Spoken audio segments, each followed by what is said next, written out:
Fortunately, there's a simple way to get rid of hiccups.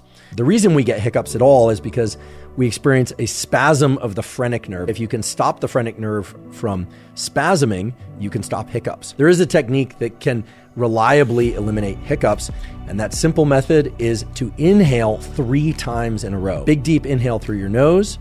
Then before you exhale any air, take a second inhale through the nose, however brief that inhale might be, and then a third, even micro or millisecond long inhale through your nose to get that third inhale, and then hold your breath for about 15 to 20 seconds and then slowly exhale. As far as we know, this is the most efficient and science-supported way to eliminate hiccups.